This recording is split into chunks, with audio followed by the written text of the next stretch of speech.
I'm Gary Sutton. I'm out here with Kris Tschetter today at the links at Gettysburg. She is the author of Mr. Hogan, the Man I Knew. An LPGA player looks back on the amazing friendship and lessons she learned from golf's greatest legend. And you need to pick up a copy of this, by the way. But she's also an LPA. Oh, and you can get it on my website, KrisTschetter.com. Shameless promotion right there. But Kris here today, an LPGA player. Great to have you here, Kris. Of course, we're talking a lot about the Legends Tournament coming up here next year, August 6th, 7th, and 8th. I know you're just recovering right now from an injury, but talk about being out here, and it's got to make you kind of flow a little bit, thinking back to when you played and being part of this whole Legends thing that's coming up right now. Yeah, well, I'm just so thrilled that there is a Legends Tour and we can come out and play. It's just was the love of my life. I loved playing golf on tour, and to be able to still do it is really a blessing. What was it about golf that you knew that it was what you wanted to pursue?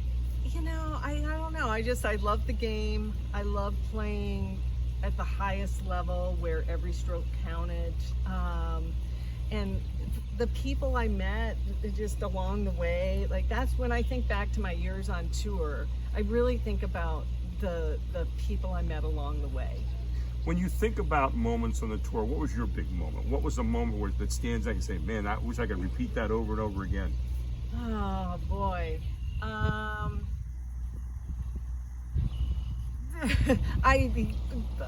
Several things came to mind that were, well, like I finishing second to Annika was great, and yet it was sort of bittersweet. Right. But the thing that made it great was she was so far ahead going into Sunday that we all pretty much knew we were playing for second place. So accomplishing that was kind of the goal after the original goal. But having Annika Sorenstam out there setting the bar and being part of that has got to be just an honor in itself. Yeah.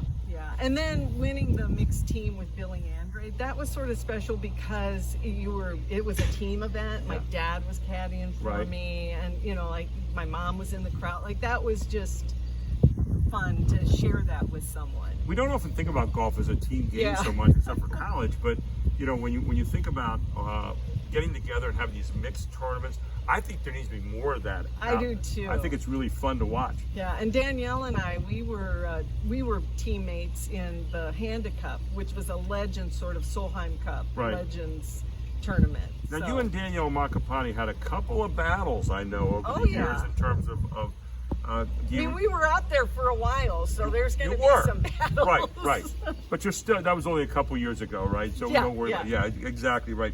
Hey, I want to talk about this book you wrote, Mr. Hogan, the Man I Knew. You knew Ben Hogan. Now, we say Ben Hogan, I feel like a choir of angels ought to be coming down because he was the standard by which most people measure a golf game. Talk about Mr. Perfection. He was it, but you knew him in another way. Talk about that. Well, I was 18 at the time. I was going to school at TCU in Fort Worth, and I was a member at the club where he was a member, and everyone told us that we leave Mr. Hogan alone, and because they really respected his privacy there. And so, really, we were not supposed to seek him out. And I didn't seek him out, but I found that I said hello to every other man that walked by. Right. And I thought, I'm not going to treat him differently and, act like I don't see him.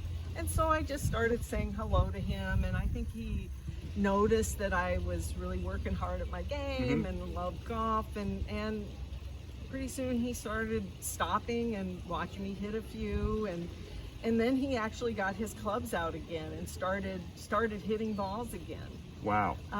So that was neat, and I think in a small way I sort of inspired him to get his clubs back out, because he hadn't really been hitting balls or doing anything for a number of years by the time I was at Shady Oaks. From your perspective, what kind of man was he behind the steely Ben Hogan, the guy hitting down the 1-iron down Hogan's Alley at Marion?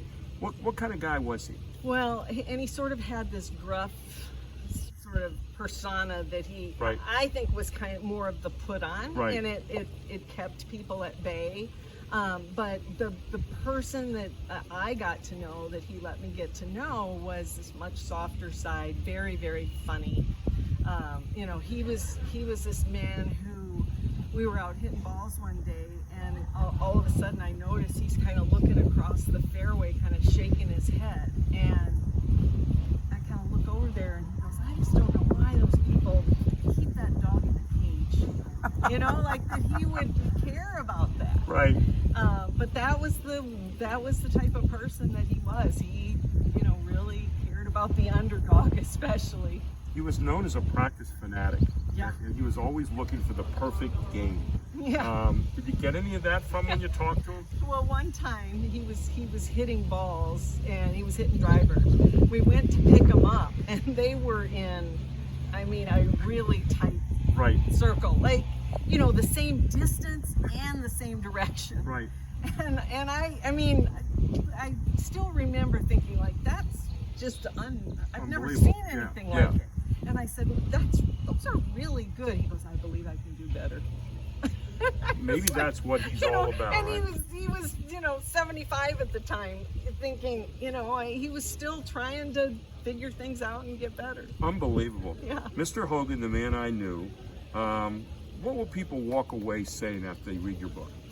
Well, I think it's just that last piece, that missing piece to Mr. Hogan, because there's been lots written about him, and a lot of that was written was even written from articles that they read, right, which weren't always accurate. You know, as much as they tried to be, they weren't always.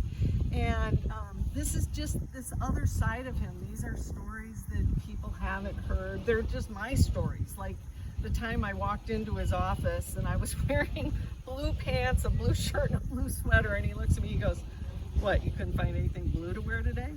Oh my. Now, you know, I mean, he was funny like that. A lot of people in the central Pennsylvania area of some age know that he was the pro at Hershey Country Club for about 11 or 12 years. I think I'm pretty close on that. But you had a story about him in a chocolate bar. Yes. And I wanted you to share that, if you don't mind, real quick. Yeah, so he told me he loved his time in Hershey, first of all.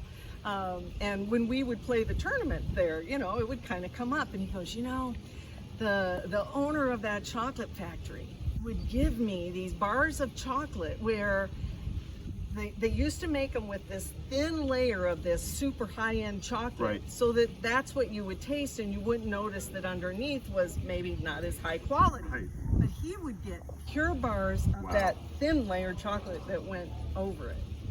Unbelievable. Yeah, Ben I want Hogan. that too. And I hope people will get a chance to read this book. And again, where can they find it, Kris? KrisTschetter.com, and if you want, I am happy to personalize it to you. You know, if you want it personalized, get it from my website. If you don't want it personalized, you can get it on Amazon. And when you spell cheddar, it's T-S-C-H-E-T-T-E-R. So, you know, make sure you don't spell it C-H-E-D-D-A-R, because that's a cheese.